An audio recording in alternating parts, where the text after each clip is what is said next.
Happy Wednesday. Hi, I'm your host, Shameika Rhymes. And y'all know this is Soulibration. Let me know how your soul has been this week and how you just feeling overall. What you been up to? Let me know where in the chat you are watching from tonight and make sure that you share this with your network. And if you have any questions at all, drop it in the chat. You know y'all are my co-hosts. You know how this goes.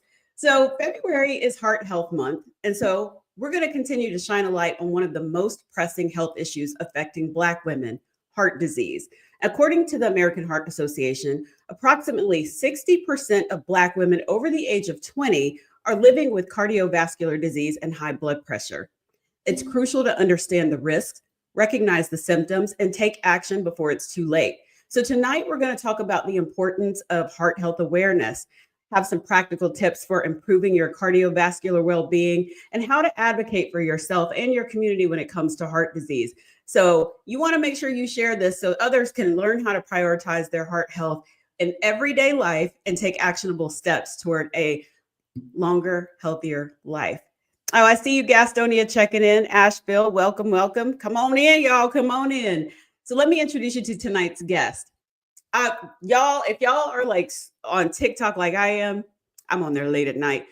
I love this woman. She is so funny on TikTok. But anyway, let me introduce her. Dr. Shante Quillette Carter. She's famously known on social media as Hey Shante Q. She's a force of nature. She's an award-winning humorist, entrepreneur, and two-time stroke and heart attack survivor. And she has taken her life's challenges and turned them into powerful lessons of resilience, joy, and empowerment. And y'all, she has a community of over 2 million followers. 2 million. Can you let me introduce you to Dr. Shante. Come on in, Shante. Hey, girl. Hi, how are you? I am doing well. I cannot complain. Well, I mean, I can, but I won't. Same. Wow, I'm so grateful that you could join us tonight to share your powerful story. So I'm going to start with that. I want you to just share your story, how you what happened? Because, did you have symptoms? Did you what led up to you having two strokes and a heart attack? Was it one heart attack, two heart attacks? It was so I had a mini stroke, a stroke, and a heart attack, and I went misdiagnosed for about 8 years. So I was going back and forth to the doctor, explaining my symptoms. Most people would think someone in this type of condition probably doesn't exercise, they're probably not eating right. I was doing all that while every time I had a symptom, going back to my doctor saying, hey, this is going on. Ultimately, it started back in 2012. So it started back in 2012. I was exercising. I was on a treadmill one morning, and I felt my heart fluttering. And that was something that was just not rare, nothing that I had ever experienced before. And so it did it a few times. And I was like, you know what? Let me hop off this treadmill and call my doctor, which I did. She immediately referred me to a cardiologist. And as soon as I got to the cardiologist, he did a stress test and was like, oh, I think you may have exercise-induced arrhythmia, which what that means is when you're exercising and your heart elevates, your blood pressure does as well, and you feel those palpitations. And so I went with that. I trusted the doctor, but as life kept going and life kept life, and I kept getting more symptoms. Now I'm having chest pain, I'm having leg pains, but this continued off and on. I was back and forth to the emergency room, talking to doctors, but there was nothing. Now I'm gaining weight. Now doctors have something to say. Oh, now you need to lose weight. I work for the IRS. You're stressed. Drink some water. You got heart murmur. All these different things. And they said that nothing was wrong, and it really was. And so it wasn't until I had my stroke in 2019, after having a heart attack, being misdiagnosed from a mini stroke. It wasn't until then till I got an amazing doctor named Dr. Angela, who did some invasive testing. I saw a multitude of doctors, a plethora of doctors, where I was able to get a final diagnosis of ASCVD, which is a genetic condition that if doctors would have dug a little bit deeper, and also I have to give some accountability on my end, because I did not know my family history. And once I found out my family history, it went all the way back from my great uncles on my mom's side, and then on my my dad's side, my dad has heart arrhythmia, his cousins has heart arrhythmia, and I had a couple of first cousins who have heart issues and have strokes, and one first cousin that has a pacemaker. So, wow. Yeah. Well, I'm just thrown that it took that long to get a diagnosis. And I've heard several stories like that with different conditions.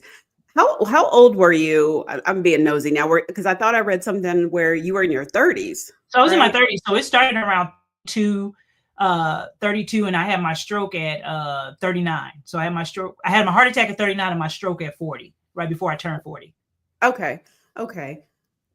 How did those health challenges shift your perspective on health and wellness? Because it sounds like you were already taking care of yourself as far as you were on the treadmill, right? But how did it shift your perspective moving forward? Yeah, so just going through the misdiagnosis in my own journey, I have made it my priority to be the CEO of my health and making sure that I hold myself accountable when it comes to my health and I ask the right questions. Before that, I was going to the doctor and I did not challenge the narratives or anything that the doctor was saying to me. I just took the doctor for what he said. And so even when I came to theories to my doctor, he would shut those down. He would shut those down and be like, no, I'm the doctor. You're not. This is what's going on. And I just did not have the ability to articulate myself. I might say that it was maybe it was fear. But I know that I know my body and nobody knows my body like me. So when I feel something, I take action. And if I don't believe what the doctor is saying, or I don't trust what the doctor is saying, I know that I can move doctors. I have insurance. I can go to another doctor at any time. So going back to the misdiagnosis, what challenges through that time did you face just trying to get the accurate diagnosis? Like, it sounds like were you just like on a consistent basis, like every time there was a symptom going to a doctor, or was it just this, okay, I know something's wrong, I'm gonna try this doctor, I'm gonna get a second, third, fourth, fifth, 10th opinion? What was that like? No, it wasn't even like that. It was going to the same doctors consistently. Because again, like I said, I wasn't privy to medical gaslighting. I wasn't privy to unconscious bias and all those things at the time. So when the doctor told me something, when he said it was stress, I got to the point where I started believing it was stress, or I believed that I needed to quit my job, as one of my doctors told me, because it was too stressful. I started to believe those things and I would not challenge those assumptions. And so for me, it was, I wouldn't even say mad. I was so sad that I wasn't able to convince somebody about what was going on with me. And I know now in these days, I don't have to prove to you that something's wrong with me. Either you believe it or you don't. And if you don't, then I have the right to move on. But like I said, it's always good now for those who do feel like they're being medically gaslit to have an advocate. I consider myself a patient champion. And so I make sure that I advocate for others and make sure that I help women elevate their voice so they can ask the right questions when they go to the doctor, and they can hold doctors accountable. And so when it comes to that time, they can say, hey, well, I did X, Y, Z. And if that doesn't work, then I know that I've done my best and I'm going to go to another doctor, or ask my doctor to refer me out, which I did not do immediately. Gotcha. Yeah, it's I can recall a situation. It was the same, where I didn't know that I should either be going to other doctors, and I let this person do surgery on me, which that's a whole nother story. I should have, in hindsight, I should have done my research, advocated for myself. And so it's just one of those, sadly, it's one of those things you don't know, you don't know any better until you know better. But I'm just so grateful that you're here to share your story. And I see some claps in the chat. Thank y'all, co-hosts. Yes.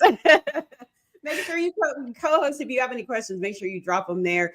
But what do you think about how can we combat these systemic issues that lead to these medical misdiagnoses, especially among Black women?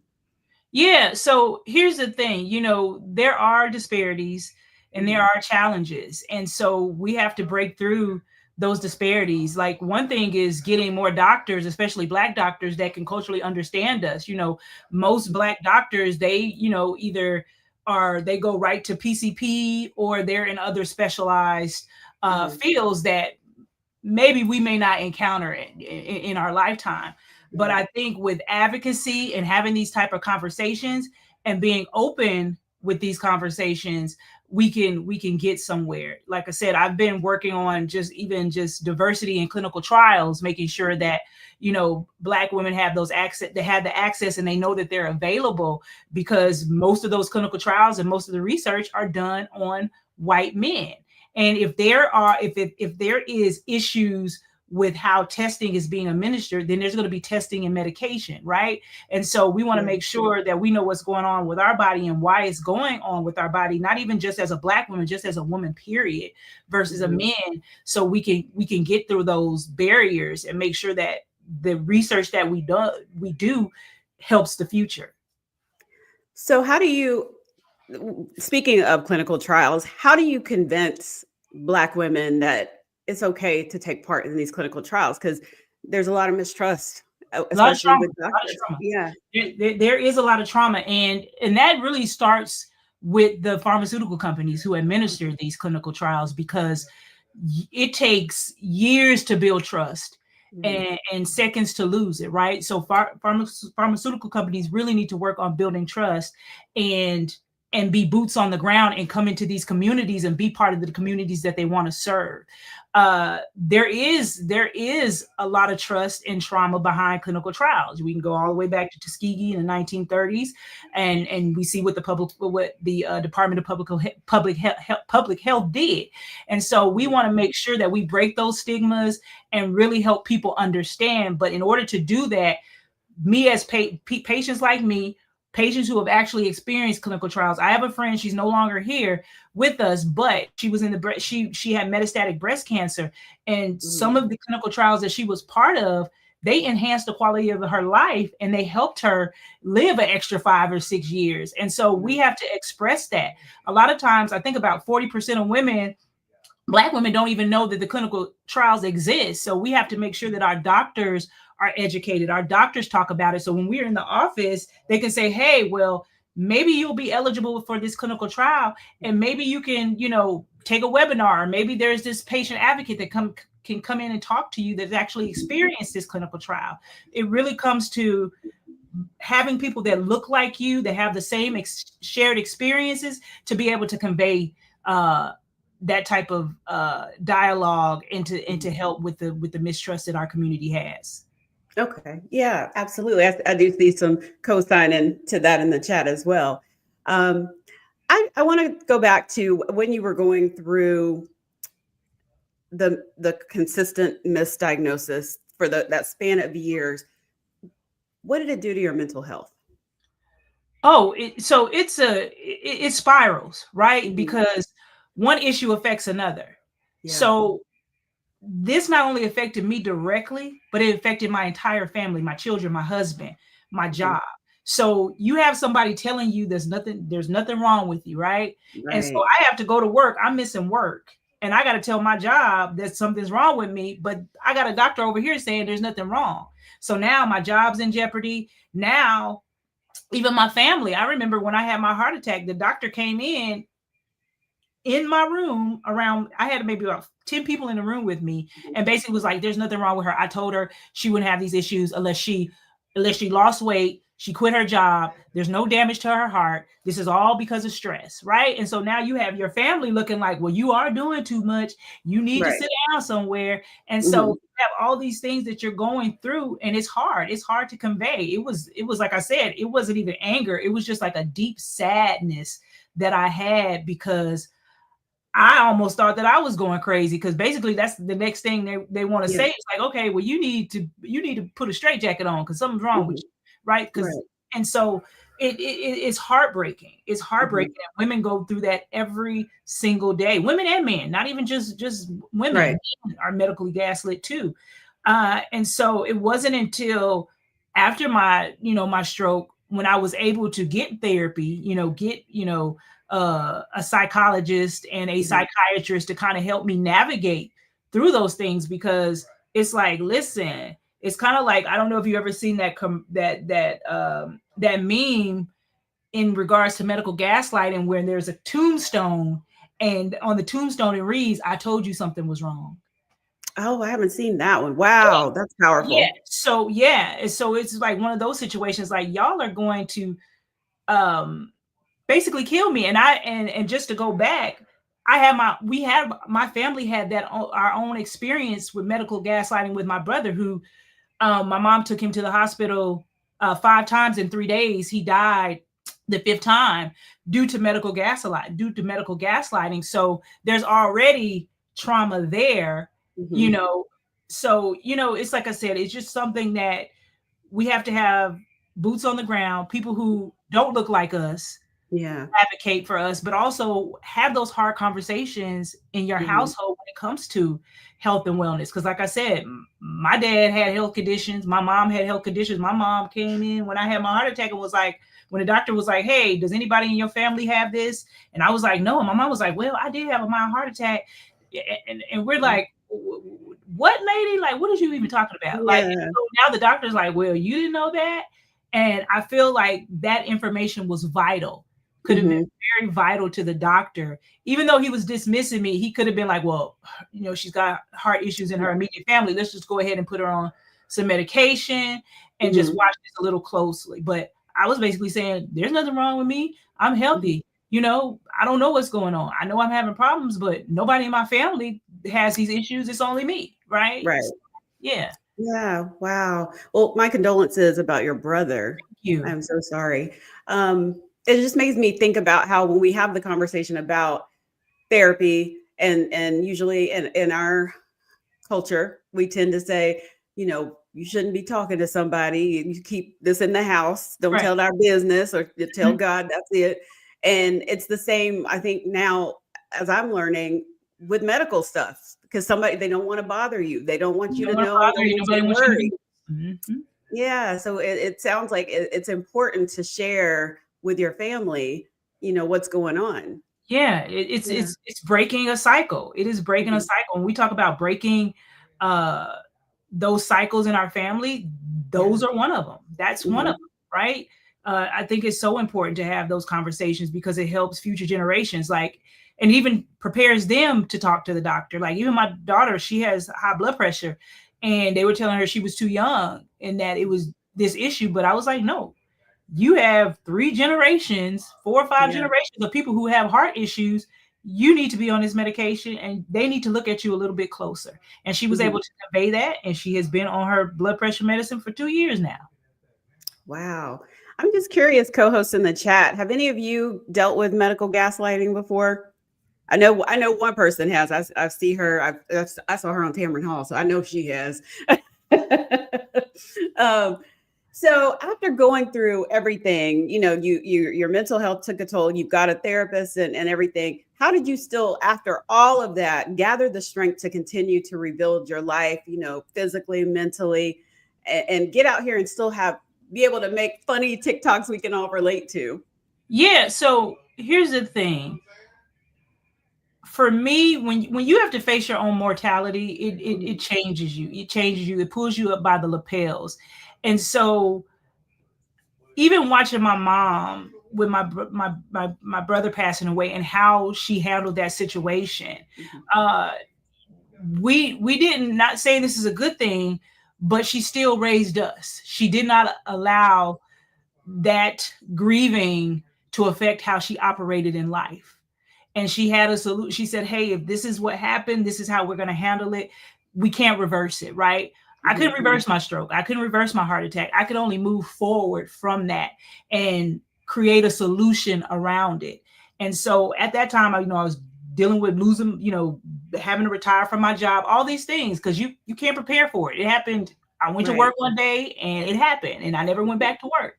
So it was a lot of my faith. Uh, Mhm. I'm very religious. I prayed, I meditated, I went through therapy, I stayed in my appointments, and I was really eager to live. Yeah. They give you a life expectancy and say, "Oh, you could have another stroke," but I realized the only way to die is to live, and Mhm. I wanted to live to the fullest. I was going to do everything that I can in life, and Mhm. leave a legacy that breathes beyond me. When I stop breathing, my life is still breathing in the world. And that's what I focused on. Ooh, Not I anything just got I couldn't chills. worry about. Yeah. I love that. I love that. Um, so obviously you still had to overcome the stress because being Oh yeah. medically gaslit Oh is yeah. stressful. It's true. How did you get your stress levels under control as well? Because I'm sure after going through all that, yes, you're talking to a therapist and stuff like. What were some? Are there some tips that you can share with us that Yeah. helps manage So some it was stress? hard. So it was definitely hard. It was definitely hard. I Yeah. would not lie. Because it was something I didn't plan for. And when you lose your independence, I could say in that part of my life, I was angry. I was angry. I went through sadness during the misdiagnosis, but post stroke, I was angry. I didn't understand what was going on. You know, everything that I felt like I had worked for was being snatched away, but I didn't understand that. But then I was able to see what God was starting to do in my life and what my true purpose was, because I was already advocating for women through my nonprofit for metastatic breast cancer. But I Yeah. believe that there was a different journey that I needed to go through to Mhm. have the experience and actually have the lived experience of a patient, a true patient. And Mhm. so that way I was able to navigate through my own stress, but able to help others live through theirs. So I would say therapy, I would say doing what my doctor, adhering to what my doctors were saying, not Mhm. ignoring what my doctor was saying. So when my doctor said, hey, you don't need to do XYZ, because a lot of that I was adding my own stress because I was going through stroke therapy, but I was still trying to be on social media. I was still trying to do this. I was still trying to do stuff. I was in Mhm. denial. There was a point I was in so much denial that I had convinced my doctors that I was okay. Right. So I convinced my Mhm. doctors I had got through therapy and Mhm. I had fought through it. And when I got back home, I started losing my balance. I started Yeah. falling. My speech started slurring. And my husband was like, well, I don't understand why they would release you and something's still obviously wrong with you. And so he went and talked to my neurologist, and my neurologist said, that's because she is faking like she's okay. She is not okay. She's convinced Mhm. herself she's okay because she's trying to get to back to this person that no longer Mhm. exists. And once I realized that that person didn't exist anymore, and this Mhm. was my reality, I was able to embrace that. I was able to embrace that, and that experience shaped me into who I am now. And Mhm. so I'm a better advocate for myself. I'm a better advocate for others. And I Yeah. recognize my body. So when my body says slow down, I slow Mhm. down or it shuts me down. Because if you don't Mhm. slow down, it will shut you down. And I Yes. learned that. Yes. And I have people who keep me accountable around me. My Mhm. son, my husband, Mhm. they are the top dogs of this household. And they're like, hey, I get that you are doing all of this, but if you are not together and if you are not right, then you can't be right for nobody else. That's right. That's right. I think a few weeks ago we had, and y'all may remember in the chat where we had someone talking about you can't neglect yourself and try to fill everybody else's cup. You gotta put you first and fill It your gotta be own your cup. cup gotta be an overflow. That's And right. and when it's an overflow, then that overflow was left, that's what you give to everybody else. But if your cup is Yes. half full, you can't be handling, you gotta wait till your cup is full and Mhm. pouring and flowing before you can go and start trying to help other people. Yes, yes, yes. And I was just about to ask how about, the family support, but it sounds like you've got it. But how can, like, for those watching, how can they maybe talk to their family about building stronger support systems, especially if they are managing heart disease, whether it is a man or a woman that's managing heart disease? How can their families be supportive? Yeah, so it depends because it's really hard. In the beginning, with heart disease and losing your independence and having strokes, it's hard. So you are angry. You don't want to. You don't want help. I remember all the Mhm. times where I was like, "Leave me alone. I don't need help with that." When I actually needed help. But it's really, like I said, embracing what's going on and Mhm. knowing that it is okay not to be okay, and being able to help guide your family members in that journey because they're also new to it too. Yeah. I feel like the caregiver, I had a journey, but I feel like the caregiver journey is just as hard or even Mhm. worse Yeah. because they're taking on two roles. And so just Mhm. being able to sit down and meet people where they are and have that conversation and be vulnerable and tell people exactly what you need, because if you don't tell people what you need, they don't know. And so it's really important that we take these layers off of us. You Mhm. know, they give us these labels, especially Black women. They're super women. We're super women. Girl, you can't Mhm. even fly. What did you talk about? You can't even Yeah. fly. How's you calling yourself? You can't do nothing. You can't save the world or nothing. You got to save yourself first. So we Right. have all these labels that we put on ourselves that don't exist to make us feel like we have to do XYZ. Mhm. And just society has put us in a place where we can't share. We don't we if we share, then that means something's wrong with us, right? But you have to Mhm. remove all of that and let the people know around you that you need that support and how important that support is. And you hold each other's hands while you do it, and you give yourself grace, and you give them grace too while they're on that journey with you. Yes, yes, yes. I see some yeses that we're all like on like, yes, you are preaching tonight. Oh, thank you. You are. Andale You Bush. are. And you've also made some significant lifestyle changes. I mean, I was looking at being nosy. I was stalking through your Instagram, looking at pictures and stuff, and like now you're glowing. Of course, you know those other pictures when you said they were telling you, oh, you need to do this, you need to do that. So, what kind of changes did you make after everything was said and done? Did you get back to on the treadmill? Did you change how No, you were eating? Did you do what did you do? not immediately. Not Yeah. immediately. So Yeah. I had gained about 75 pounds post stroke, just because I had stopped, kind of got Yeah. scared with the exercise arrhythmia. And then I gained another about 70 to 75 pounds after the stroke. Mhm. Now, I have always been a person who you hear that body positivity. I have been a person like no matter what size I am, I look good, I feel good, right? Yeah. And so I had embraced that, and it wasn't really an issue for me. I was just really trying to get back to where I could walk again and be able to work and enjoy life. But it was my doctor who saw my A1C start skyrocketing and was like, "Listen, Mhm. sis," and she was so open and transparent, and she did not sugarcoat it. She said, listen, if you don't lose the weight, you will die. Another Oh. stroke and another heart attack is lingering around. Your heart is not going to be able to survive with all that weight in your condition. Mhm. And at that point in time, I was like, okay, well, that's all you had to say. I don't want to die, Right. girl. Listen, my Yeah. no. I got 100-year-old heart. I'm hoping for. And at that point, she introduced a GLP-1 for me that she said that would help with weight loss. She said, hey, this will help Mhm. with your insulin, and this is what this is for. But I think it also will benefit you for weight loss. I had also got turned down for bariatric surgery, Mhm. all these different things that at that point before we got to the GLP-1. And once I got on the GLP-1, it helped me a lot. It helped me a lot with my mindset. It helped me with my willpower, because I wasn't in a condition to be out exercising, and I wasn't really. I like to eat. I want to eat. Okay, and so Yeah. and that's what I want to do. And and I knew I didn't have self control. I did Mhm. not have self control, and so that medication helped me with self control. It put me in a place where I could better gauge my decision when it came to my diet. And Okay. so it suppressed my appetite. And I am 160 pounds lighter today after February 22nd was almost 3 years on Wow. GLP-1. And I am just so happy. And so now I am very conscious of how I eat. I'm very conscious of how I live.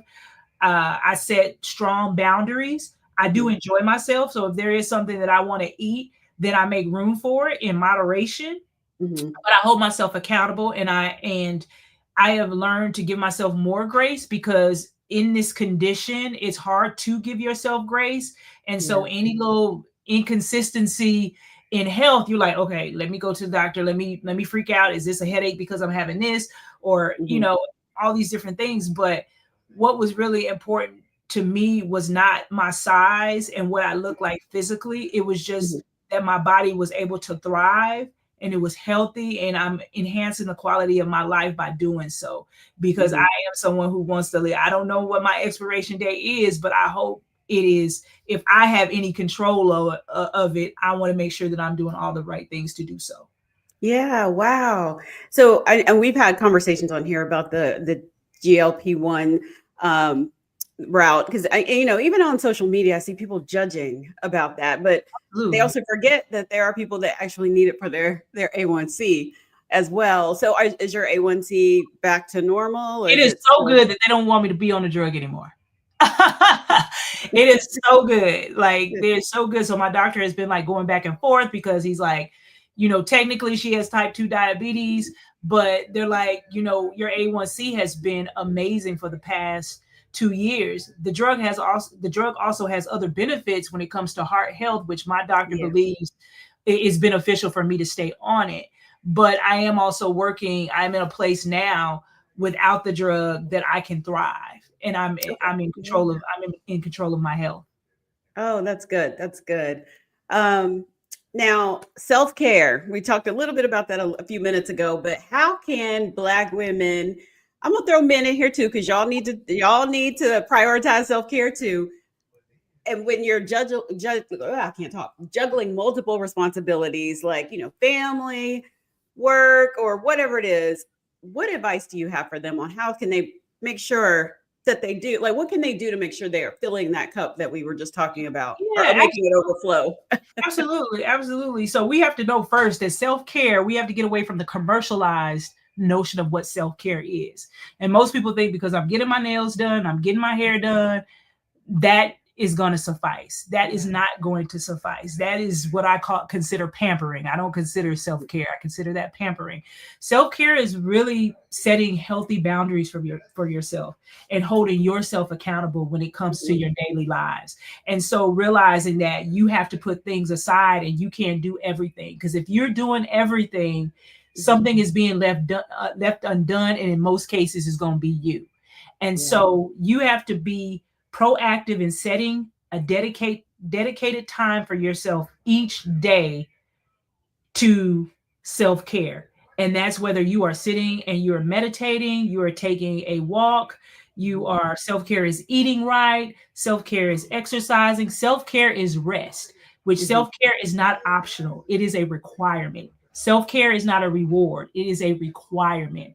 mhm. And you must know that. And once you realize that, then you will take the necessary steps, because everybody, what we have to realize, everybody's journey is going to be different. Everybody is not going to start at the same pace.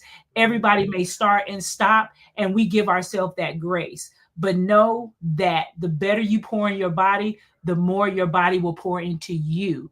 And so it's Mhm. about longevity and taking care of yourself.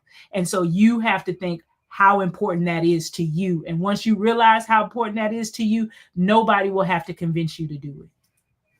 And drink your water, y'all. I'm telling that to myself too. And drink your Drink water. your water, stay hydrated, never thirsty. I like that. I like that. So do you have some heart healthy tips that you can share with us as well?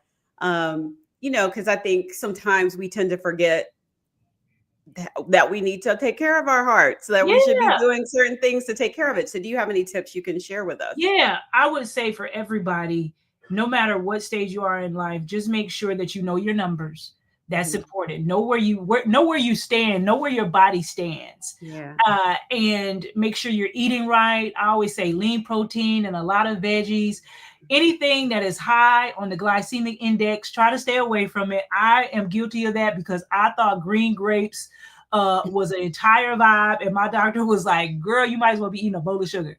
And so I had to learn what was good for my body and what's not for my body. And so Mhm. I have created lists, and I if I want to have some green grapes, I'll be like, okay, I'm gonna have some green grapes this week. I'm not gonna overindulge in that. I make sure that when it comes to my sugar intake, that I'm reading labels. I'm Mhm. not doing more than 30 milligrams of sugar a day. I'm not taking in this amount of sodium a day. And Mhm. learning how to eat foods you enjoy, but just kind of change Yeah. them up, and recognize when your body says you're stressed. Your Mhm. body tells you in so many ways. Listen to what your body is telling you. The body is like, I consider it like a Cadillac. It's like old Cadillac. And when it starts to shut down, it gives you warning. Maybe your oil light comes on, maybe the Mhm. transition, maybe it's making a little noise. But if you never take that Cadillac in to get serviced, it's going to eventually stop and break down, and it will be no more use for you.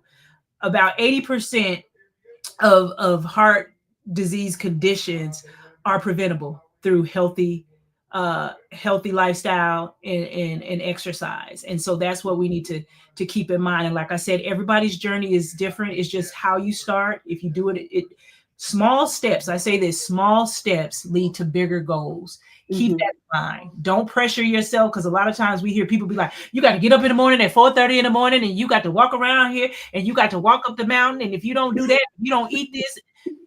Everybody don't have that. I want to wake up at 8 o'clock in the morning. I want to eat me some breakfast. I may want to lay down. I may want to sit down. I may not want to exercise until 4 p.m. That is okay.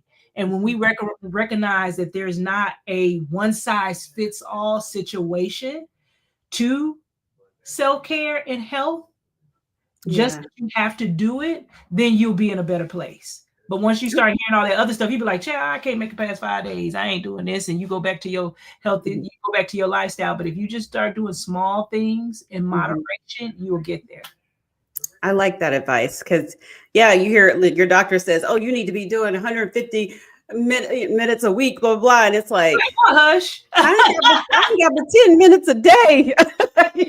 You just break it down in increments. And I always say, like, if your doctor is telling you to do something, adhere to it, but also talk to your doctor about it. Have those. That's what it's about challenging those narratives that we can't have the conversation with our doctor.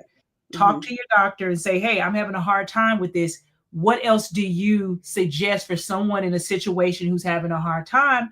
And maybe he can get you a counselor. Maybe he can get you a dietitian.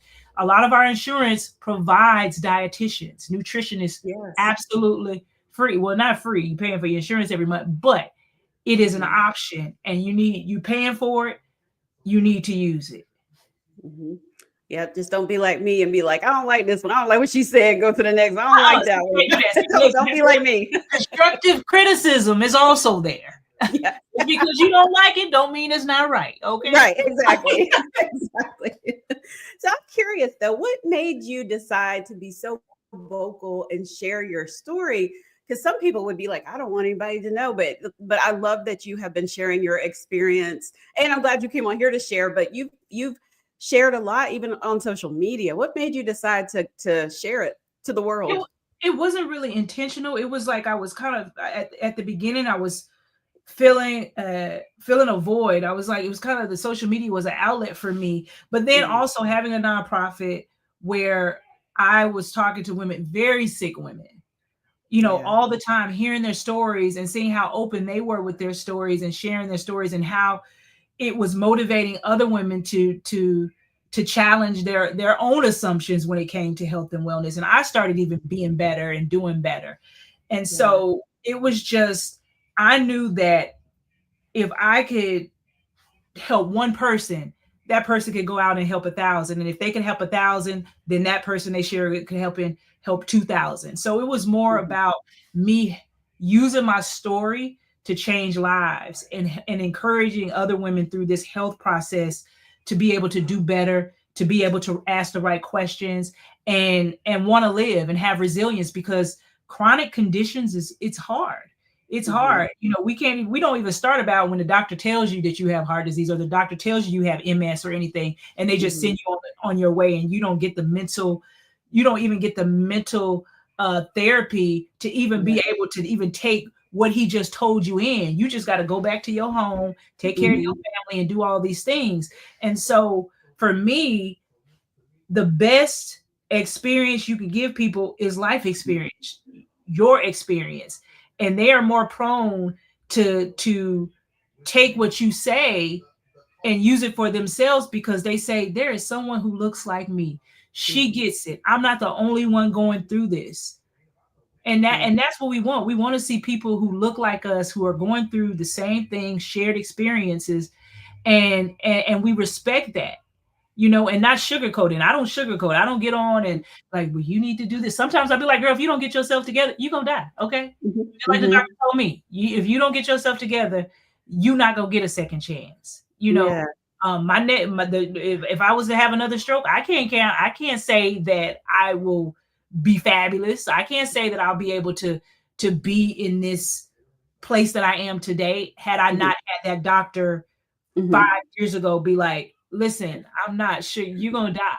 It don't work for you. And that's what more of us need to do. A lot of times we don't want to hear that. And we're like, well, we want to get my feelings hurt. No, you need to hear it.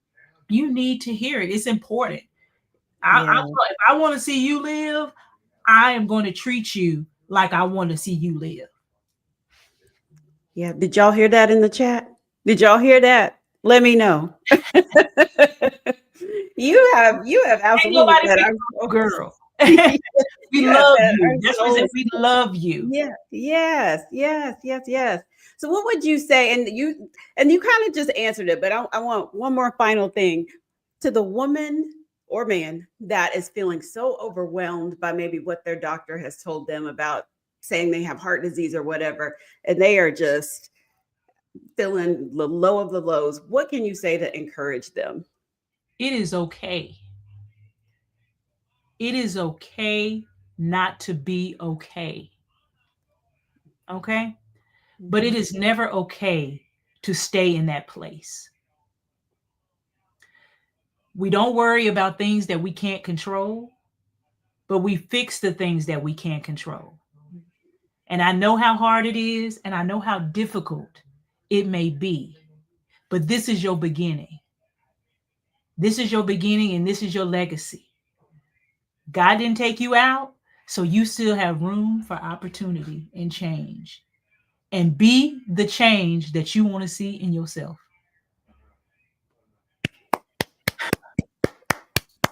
You're going to make us cry tonight. I see some people in the comments saying they have been moved to tears tonight. And somebody says, yes, they're all like, yes, we heard you loud and clear. Yes. So they are. I love you. I love y'all. I love y'all so much. Yeah. Yeah. You say your heart matters. Yes. So this has been such a powerful conversation, but I've got to ask this. I can be here and share it with you and your community. Yeah. So I always ask this question, and I always walk into this question feeling like I know what somebody's going to say, but it always surprises me because y'all don't be doing what I want y'all to do. Just trying to control everything. Snatch the pen while God writing. Let me do that too. Right. I want to read this comment to you. Tamika Smith says, "Thank you, and we love you too." Oh, I feel it. Yes. What feeds your soul? That's a good question. Mm-hmm. What feeds my soul is laughter. Laughter feeds my soul. Humor is what changed my life and got me here. And I call it laugh to keep from dying. That's what I call it. Laugh to keep from dying. Just to be able to have the ability to laugh at things that you normally wouldn't laugh at. It just makes me feel good that I can be in a place to be like, you know what, God, you be up there, because I feel like God is probably the biggest comedian we have in this world. Because I'm like, I didn't get that punchline, like, right, like what? I ain't laughing, but to be able to embrace laughter, that's what really feeds my soul, and also knowing that I am able to help another person. I get DMs every day of women, and it's so it breaks my heart because I can't answer each and every one of them, but I do my best to try to answer 2 or 3 a day, and just tell women that they're loved and I care about them, and I want to see them. I want to see them be resilient and bounce back from what they consider has changed the trajectory of their life. I love that answer. You did right. You did a good answer. Right. You did right. You participated correctly. I had a feeling that might be the answer. I want to thank you so much for joining us. Do you want to tell everybody where they can find you on social media? Yes, you can find me at Hey Shanta Q on Instagram, on TikTok, on Facebook. My page just got hacked, so I'm trying to grow it back on Facebook. But anywhere, Hey Shanta Q or Dr. Shanta Quillette. There is only one Shanta Quillette in this world. Unless you see her get arrested, that's not me. Okay. Any other Shanta Quillette, I'm the only one. And where can they? And is that the same on TikTok? It's on LinkedIn, everywhere. Yeah, okay. You can find it. Hey Shanta Q or Shanta Quillette right here. Either one of those will get you to me. Okay, perfect. Well, thank you. So, I see people. Tamika says she follows you on Instagram. You always give her a good old laugh. Thank you, co-host tonight. You guys, they were just taking it all in. The comments have been and so they were just so I can't even find the words right now, but you fed their soul tonight. You truly did. Thank you. Thank you.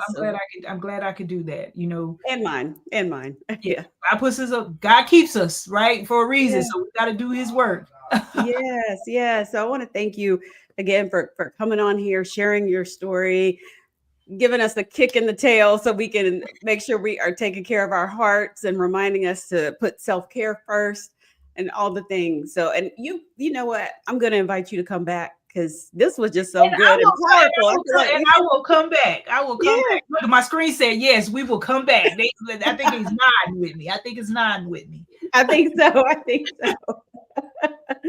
Well, I want to remind everybody that for more information about heart health, you can head over to blackdoctor.org. There's plenty of articles and resources over there. And next week, y'all, some of y'all gonna be mad at me because those little waist trainers y'all love wearing, I'm about to tell y'all about the dangers of them next week. Oh, wow. Not the waist trainer, not the snatch. Yes, y'all gonna stop wearing them things too tight. And get you one of these posture things. I got one. I saw your video on one of those. Y'all get y'all one of them. It's better that it'll help all of that. Listen. Yes. So I have a physical therapist coming next week to talk about why you shouldn't be trying to snatch your waist with a waist trainer. So make sure y'all come back for that next week. And I want you guys to all have. Yeah. Now they're gonna be like, I gotta save up my money and find me a surgeon. Right. Or maybe just don't wear it so tight. I don't know what she's gonna say. Do some exercises. Do some walking. Go walk. Yeah. I want everybody to have a soul-filled rest of the week, and I will see you guys next week. So have a good one. Bye, y'all.